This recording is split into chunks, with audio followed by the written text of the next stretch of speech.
예수님 때 오신 이후 두 번째 시간으로 우리가 함께 말씀 나누려고 합니다. 자, 지난주에는 우리가 예수님 이 땅에 오신 이유에 대해 살펴봤는데요. 첫 번째로 인간이 고통당하고 있는 이유가 무엇일까? 바로 하나님의 뜻에 불순종해서 인간의 죄가 바로 그 원인이라고 이제 말씀을 드렸습니다. 하나님같이 되려고 하는 그 욕망에 눈이 어두워가지고 그만 하나님 뜻에 불순종하고 말았죠. 결과 어떻게 했습니까? 결과가 바로 하나님과 관계가 단절되는 영적인 죽음만이 아니라 이제는 육적인 죽음까지 맞이하는 그런 존재로 전락하고 말았죠. 뿐만 아니라 참된 안식과 평안이 있는 그 에덴 동산에서 쫓겨나가지고 이제 이 땅의 삶도 온갖 고통을 지고 살아가는 그런 존재가 되었습니다. 늘 두려움과 불안에 시달릴 수밖에 없는 그런 존재로 우리가 전락하고 말았어요. 사실 인간은 하나님께 뿌리를 내려야만이 참된 안식과 평안을 누릴 수 있는데 죄를 인해서 그 뿌리가 뿌리째 뽑혀버렸어요. 뽑히다 보니까 이제 어디에도 안주하지 못한 채 방황하는 그런 삶을 살게 된 것입니다. 자, 그러나 하나님께서 그럼에도 불구하고 죄를 위해서 영원한 형벌을 받아야 마땅한 우리들을 구원하기 위해서 하나님의 아들이신 예수 그리스도를 이 땅에 보내주셨습니다. 그것이 바로 예수님께서 이 땅에 오신 이유 첫 번째가 되는 것이죠. 자, 오늘도 계속해서 왜 예수님이 이 땅에 오셔야 했는지를 말씀을 통해서 살펴보도록 하겠습니다. 자, 오늘 우리가 읽은 본 말씀은 바로 사사기 전체를 요약해 놓은 말씀입니다. 사사기 3장부터 이제 사사들에 관한 이야기가 본격적으로 나오기 시작하는데요. 그 이야기를 살펴보게 되면 그 동일한 패턴으로 전개되고 있는 것을 볼 수가 있어요. 어떤 패턴입니까? 어떤 패턴? 자, 죄를 범하고요. 범하면 어떻게 하나님의 심판이 임하게 되죠. 그래서 이방 민족을 통해서 압제를 당하게 됩니다. 고통을 당하니까 하나님 앞에 이제 간구하게 되죠. 부르짖게 됩니다. 그때 하나님께서 어떻게 또 그들을 사사를 보내서 또 그들을 구원해 주세요. 그런데 시간이 지나면 어떻게 됩니까? 또 망각을 해요. 잊어버린 채 또 죄를 범하게 됩니다. 이 패턴이 계속해서 돌아요. 그게 사사기 전체의 내용입니다. 여러분, 그 모습은요, 바로 우리의 모습과 똑같잖아요. 우리 삶의 모습이 똑같아요. 그 모습들. 이걸 통해서 우리가 왜 예수님께서 이때 오셨는지 한번 또 살펴보려고 합니다. 자, 먼저 오늘 11절부터 13절까지 보니까 뭘 말씀하고 있습니까? 이스라엘의 타락상을 말씀하고 있죠. 타락상을. 이스라엘은 하나님의 목전에 하나님 눈앞에서 악을 행했어요. 근데 그 악이 무엇입니까? 그 악이 바로 바알과 아스타라치라고 하는 우상을 섬긴 것을 바로 악이라고 정의하고 있어요. 악이라고. 자, 그러면 이 우상을 섬긴 것을 악이라고 정의하는 것에 대해서 두 가지 뜻이 담겨져 있어요. 두 가지 뜻이. 자, 첫째는 뭐냐면 우상을 섬긴 것 자체가 악이라는 것입니다. 자, 여러분, 하나님께서 시내산에서 모세를 통해 주신 십계명이 있죠. 십계명에서 첫 계명과 두 번째 계명이 뭡니까? 우상을 섬기지도 말고 또 우상을 만들지도 말라고 명령을 하고 계시죠. 자, 한번 읽어볼까요? 시작. 너는 나 외에는 다른 신들을 내게 두지 말라. 너를 위하여 새긴 우상을 만들지 말고 또 위로 하늘에 있는 것이나 아래로 땅에 있는 것이나 땅 아래 물속에 있는 것에 어떤 형상도 만들지 말며 그것들에게 절하지 말며 그것들을 섬기지 말라. 저는 하나님이죠. 나를 미워하는 죄의 저를 갚되. 이 말씀에서 우상을 섬기는 것 자체가 하나님을 미워하는 행위라고 말씀하고 있어요. 여러분, 하나님을 미워한다는 것은 하나님보다도 다른 어떤 것을 더 사랑한다는 그런 의미를 담고 있습니다. 하나님은 우리를 창조하신 분이시고요. 우리를 구원하신 구원주가 되시기 때문에 그 어떤 것도 하나님보다도 우선이 될 수는 없습니다. 그래서 하나님보다 다른 것을 더 사랑하는 것 자체가 바로 이제 죄를 범하는 것이 되시죠. 그래서 우상을 섬기는 자체가 죄가 되는 것입니다.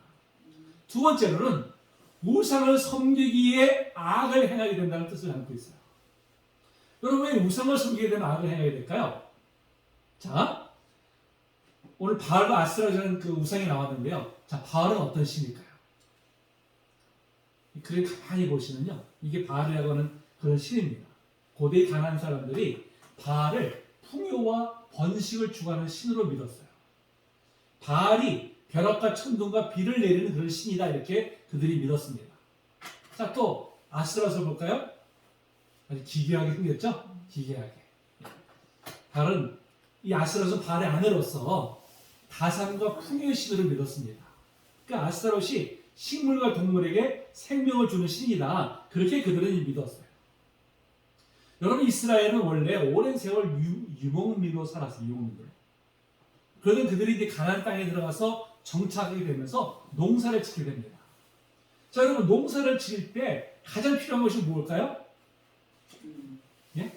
그렇죠. 바로 비죠. 비가 적절할 때 적절히 내려야만이 농사를 잘 지어서 풍요를 누리게 됩니다. 그런 의미에서 이스라엘 백성들의 눈에는 이 가나안 거주민들이 섬겨왔던 이 바알과 아스타라의 우상이 꽤나 매력적으로 다가왔을 것입니다.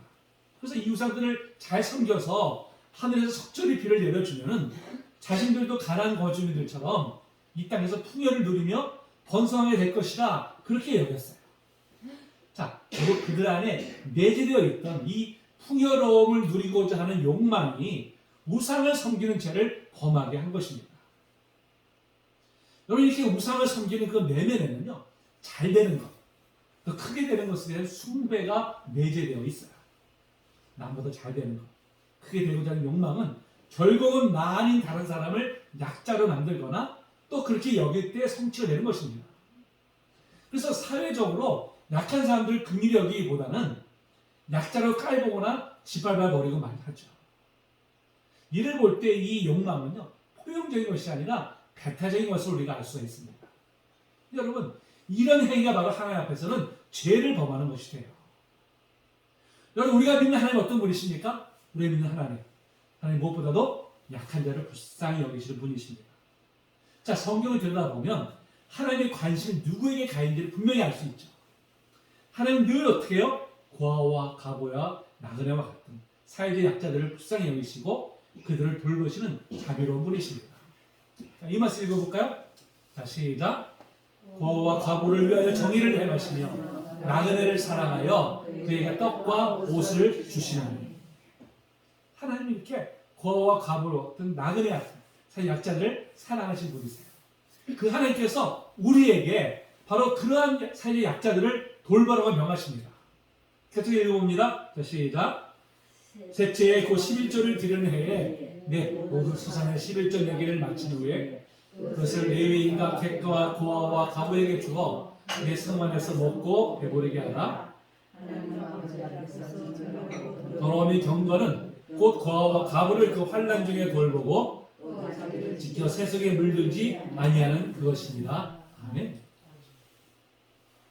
따라서 사회적 약자를 긍휼히 여기지 않고 도리어 조롱하고 멸시하는 행위 자체가 바로 죄인 것이죠. 또 우상을 섬기는 그 기제는 이 욕망이 깔려있기 때문에 이 욕망은 욕망에 사로잡혀 있는 사람으로 하여금 그 어떤 죄도 서슴지 않게 하는 힘을 가지고 있어요. 그래서 이 우상을 섬기는 자리는 필연적으로 도덕적인 타락이 수반되게 되어 있습니다. 그런 연유로 성경은 우상을 섬기는 것 자체가 바로 죄라고 이렇게 정의하고 있어요. 자, 이렇게 우상을 섬기는 그들 향해서 성경은 하나님을 버렸다고 말씀하고 있습니다. 여러분, 정말 이스라엘 백성들이 하나님을 버렸을까요? 아닙니다. 그들은 이스라엘 하나님을 버린 것이 완전히 버린 것이 아닙니다. 다만 뭐예요? 하나님을 섬기고 우상도 섬기기로 한 것이죠. 자신들이 예배하고 섬기는 대상에 하나님 외의 우상들을 더 하나 추가해버린 거예요. 그들 입장에서는 하나님을 섬기고 우상도 섬김으로 하나님이 주신 복도 받고 우상이 주는 복도 받으면 얼마나 좋겠습니까? 그러니까 굳이 하나님만 섬길 이유가 없는 거예요. 당시 가나안 땅에 거주하고 있었던 이 가나안 거주민들이 이처럼 다신교 신앙이었어요. 이스라엘 가나안 땅에 들어가자마자 쉽게 그들의 신앙이 이제 물들고 말았습니다. 바로 풍요롭고자 하는 그 탐욕이 그들을 그렇게 변질시키고 만 것입니다. 자, 이를 보면 우상 숭배는 인간의 탐욕이 빚어낸 바로 그런 결과임을 우리가 알 수가 있죠.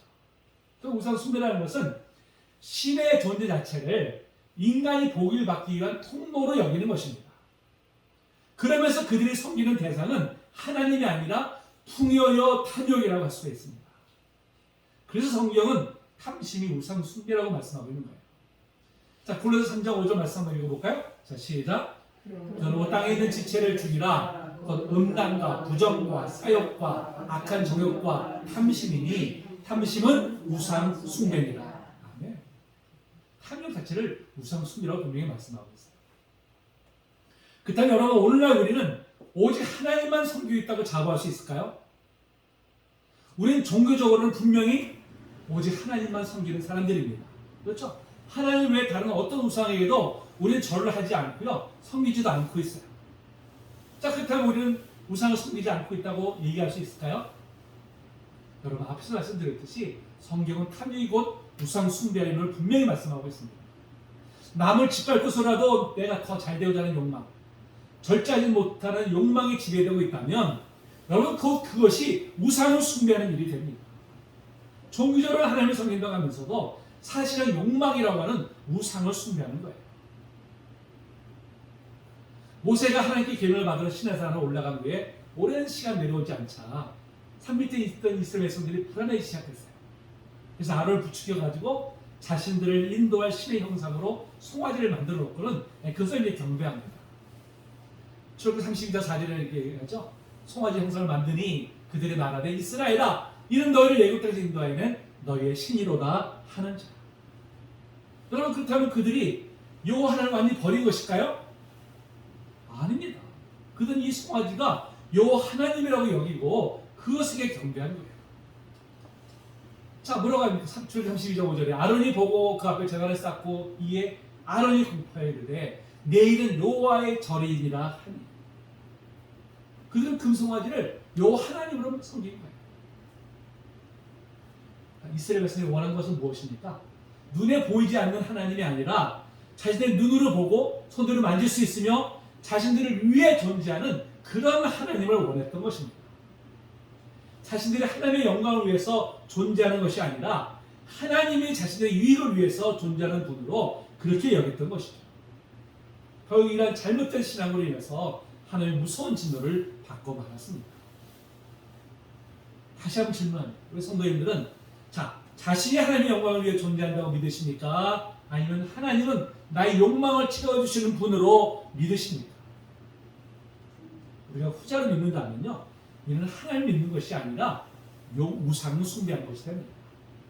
여러분, 하나님은 우리를 위해서 존재하신 분이 아니라 하나님 스스로 존재하는 분이시고요, 우리가 마땅히 영광을 올려드려야 될 분이십니다.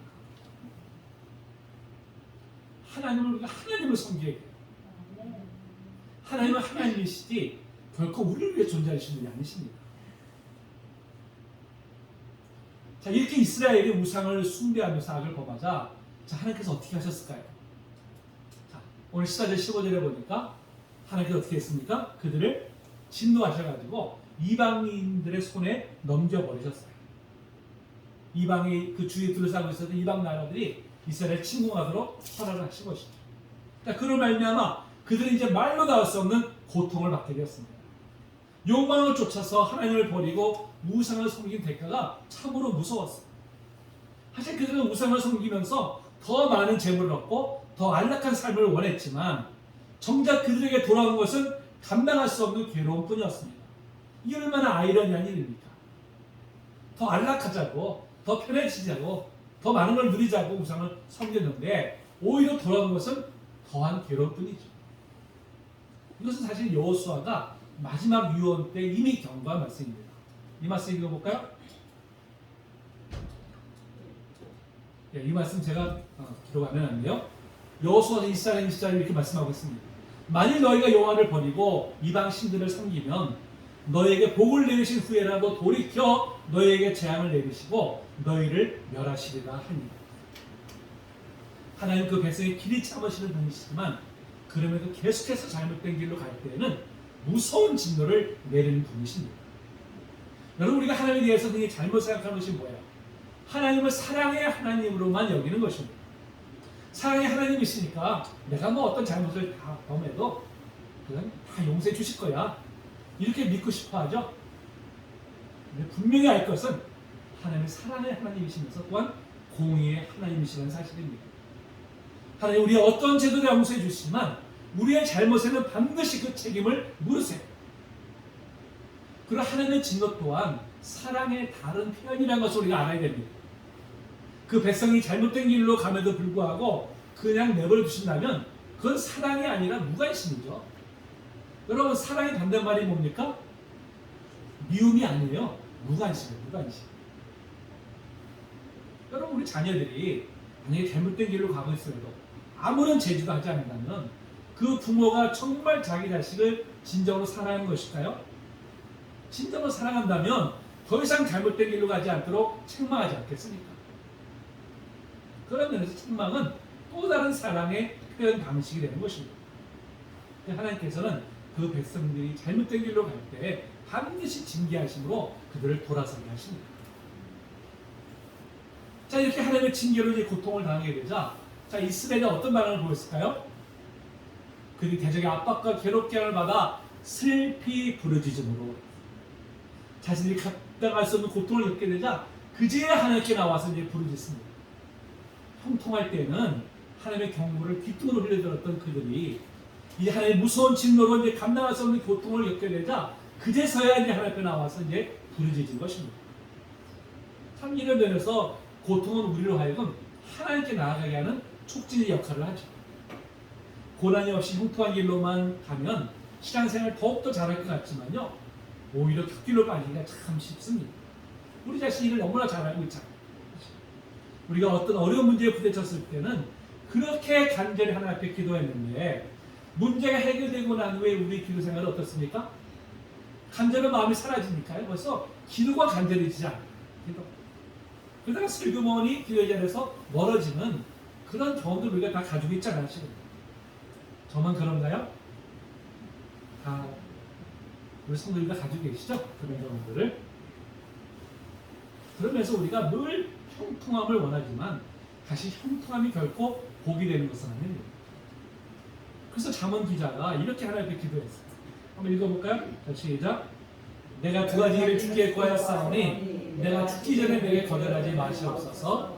혹 내가 배불러서 하나님을 모른다 여호와가 누구냐 할까 하오며. 여러분, 이 세상에서 형통이 되는 것은 누구나 다 바른 바입니다. 하지만 그것이 자칫 우리로 하여금 하나님부터 멀리 떠나게 할 수 있다는 거예요. 그럼 여러분, 이 땅에서 우리가 아무리 많은 것을 취하고 아무리 많은 것을 누린다 할지라도 하나님을 떠난다면 여러분, 그 모든 것이 무슨 유익이 되겠습니까? 도리어 가장 중요한 생명을 잇는 결과가 초래된다면 차라리 형통치 못한 것이 더 낫지 않느냐는 것이죠. 여러분, 그렇기 때문에 우리가 이 땅에서 우리가 형통케 되기만을 간구하지 말고요, 하나님을 간구해야 돼요. 하나님. 여러분, 하나님이 주신 어떤 복을 바라보는 것이 아니라 하나님을 바라봐야 됩니다. 여러분, 하나님만이 우리의 참된 영혼, 참된 만족, 영원한 생명을 주실 수가 있습니다. 하나님으로만이 우리의 참된 만족을 누릴 수가 있습니다. 오직 하나님만 바라보시고 하나님을 위해서 참된 만족을 누리는 성도인 되시기를 주님의 이름으로 축복합니다. 자, 이렇게 이스라엘에서 하나님께 부르짖자 하나님 어떻게 하셨을까요? 하나님, 여호와께서 그들 대적의 손에서 구원하셨으니 이는 그들이 대적의 압박과 괴롭힘을 받아 슬피 부르짖음으로 여호와께서 뜻을 돌이키셨습니다. 이 하나님은 마음이 약하시죠. 그렇죠? 백성들이 또 그렇게 부르짖자 하나님 또 외면하지 아니하시고 또 뜻을 돌이키셔서 사자를 보내서 바로 이제 그들을 구원해 주셨습니다. 너무나 자비로운 분이 바로 우리가 믿는 하나님이시죠. 우리가 의지하는 하나님이십니다. 여기서 이 돌이키셨다고 하는데요, 이 돌이키셨다는 것이 히브리어로 슈브라는 단어입니다. 이 슈브가 회개하다는 뜻도 담고 있어요. 회개하는 뜻. 여러분, 누가 회개해야 돼요? 백성들이 회개해야 되잖아요. 백성들이 죄에서 돌이켜야 되는데 백성들은 여전히 죄에 머물러 있는데 하나님이 돌이키신 거예요. 하나님이 우리에게로 먼저 돌이키신 것입니다. 아무런 잘못도 없이 하나님께서 차마 그 백성들의 부르짖음에 외면하지 못하시고 그 뜻을 돌이키셔서 백성들을 구원해 주십니다. 이렇게 자비가 충만하신 하나님, 이 하나님을 모세가 이렇게 노래했죠. 한번 읽어봅니다. 자, 시작. 여호와께서 그의 앞으로 지나시며 선포하시되 여호와라 여호와라 자비롭고 은혜롭고 노하기를 더디하고 인자와 진실이 많은 하나님이라. 인자를 천대까지 베풀며 악과 과실과 죄를 용서하리라. 네. 하나님은 너무나 자비로운 분이십니다. 그렇기 때문에 우리의 간절한 간구를 결코 외면하지 아니하시는 분이시죠. 여러분, 하나님께 나와서 간절히 간구할 때 반드시 들어주시고 응답해 주실 줄로 믿습니다. 자, 이렇게 도저히 용서받을 수 없는 죄인임에도 하나님의 자비로 구원받은 이스라엘 백성들, 그러면 그 이후에 오직 하나님만을 바라보면서 하나님만을 의지했을까요? 아니죠. 자, 19절에 뭐라고 얘기합니까? 그 사사가 죽은 후에 그들이 돌이켜 그의 조상들보다도 더욱 타락했다. 더욱 타락했다. 여러분, 시간이 흐르면서 하나님의 은혜를 또 망각해버리고 또다시 우상을 섬기는 해악을 저지른 것 같습니다. 오히려 전에보다도 더 타락한 길로 갔다고 성경은 말씀하고 있습니다. 어떻게 그렇게도 쉽게 하나님의 은혜를 망각하는지 모릅니다. 하나님은 어떤 분이세요? 애국 땅에 노예되었던 그들을 구원해 주신 하나님 아닙니까? 가나안 땅을 허락하신 하나님 아닙니까?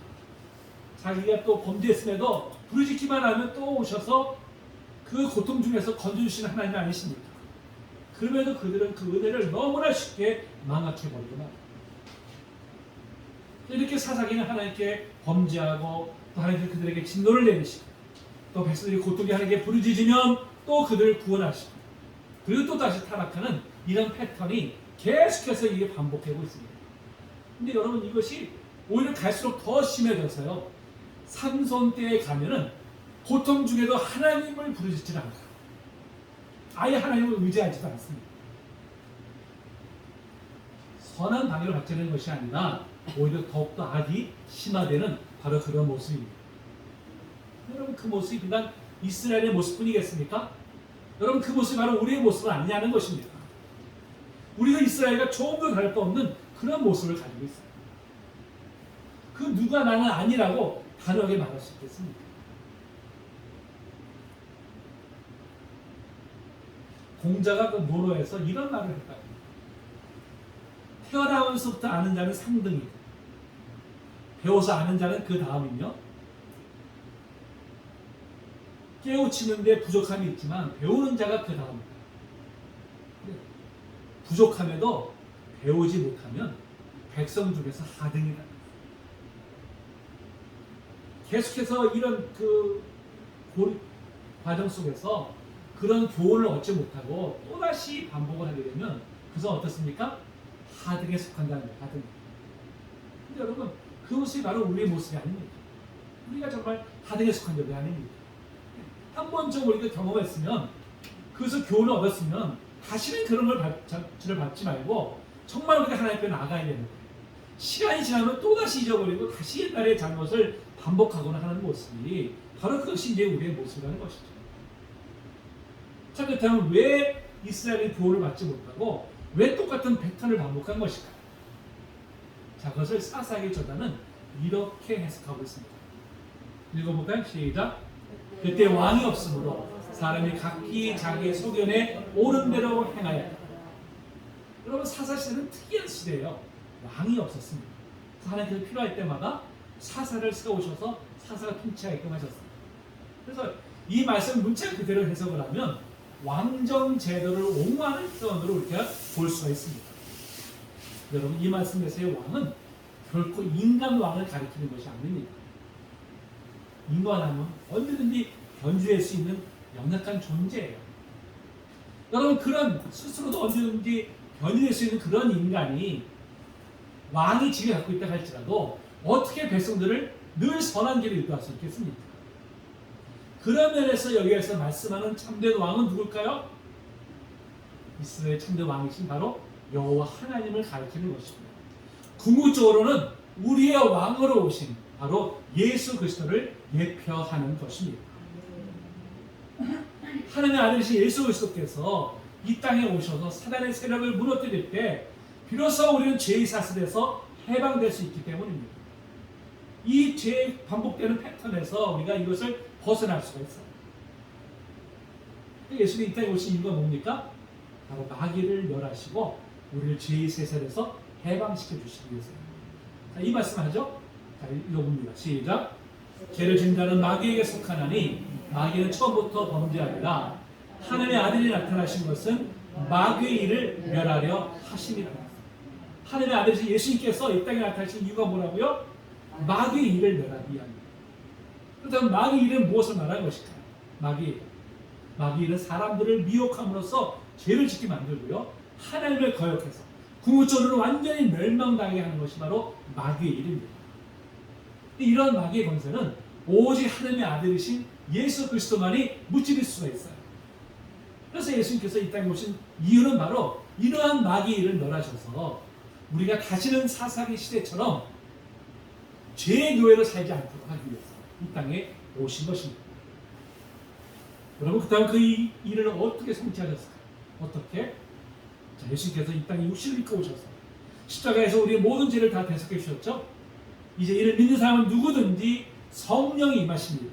성령이 임하셔서 우리를 친히 인도해 주심으로 우리로 하여금 이제 죄의 사슬을 다 끊어버리고 우리를 죄에서 해방시켜 주십니다. 이는 일찍이 에스겔 선지자를 통해서 예언하신 말씀이에요. 그것이 성취된 것입니다. 자, 이걸 읽어봅니다. 시작.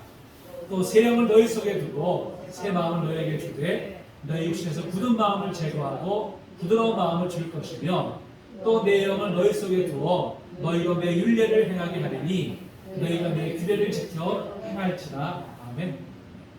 계속 죄의 패턴에서 벗어나지 못하는 바로 이스라엘 향해서 하나님께서 구원할 뜻을 가지셨어요. 그 뜻이 어떤 뜻입니까?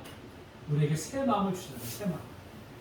그리고 하나님의 영을 우리 속에 두어서 우리가 이제는 하나님께서 순종할 수 있도록 우리를 변화시켜 주신다는 것입니다. 근데 여러분, 성령은요, 거룩한 영이시기 때문에 더러운 곳에는 임재하지 못하십니다. 우리는 죄로 인해서 더럽기 때문에 우리 안에 존재할 수가 없어요. 근데 바로 예수님께서 우리의 죄를 다 대속해 주셨습니다. 이제 예수를 믿는 자는 누구든지 의롭다 칭함을 받게 되었어요. 우리가 거룩한 존재가 된 것입니다. 거룩한 존재가 되었기 때문에 성령께서 우리 안에 임하실 수 있고요. 그 성령께서 이제는 우리를 죄의 사슬에서 우리를 해방시켜 주셨어요. 참 자연을 우리가 이제 얻게 된 것입니다. 그래서 우리가 삶을 보세요. 예전에 우리가 죄의 사슬이 해방되지 못해가지고 우리의 힘으로 어떻게든지 이 죄의 사슬을 끊어버리려고 우리가 힘썼지만 여전히 다시 죄를 빠져버리는 우리의 연약한 모습을 우리가 볼 수 있었잖아요. 근데 지금 어떻습니까, 여러분? 지금 우리가 성령의 능력을 힘입어서 이제 우리가 과거처럼 죄를 답습하지 않게 되었어요. 죄의 사슬에서 우리가 해방이 되었습니다. 자유를 얻게 되었어요. 여러분, 이 모든 것이 다 바로 예수님께서 이 땅에 오셨기 때문에 바로 우리 안에 이루어진 결과입니다. 물론 우리는 아직도 연약해요. 여전히 우리 안에 옛사람의 속성이 있습니다. 하지만 내 안에 계신 예수님은 바로 마귀보다 크시고요, 세상보다 크신 분이십니다. 예수님을 우리가 왕으로 섬기면서 그분을 온전히 의지하고 따를 때 우리는 더 이상 죄의 노예가 아니라 참 자유함을 우리가 누리게 될 줄로 믿습니다. 우리를 죄의 노예에서 해방시키기 위해서 이 땅에 오신 그 예수님을 우리가 온전히 찬양하면서 우리 삶을 온전히 주님 앞에 의탁하기로 다시금 우리가 결단하시는 성도님 되시기를 주님의 이름으로 축복합니다. 아멘.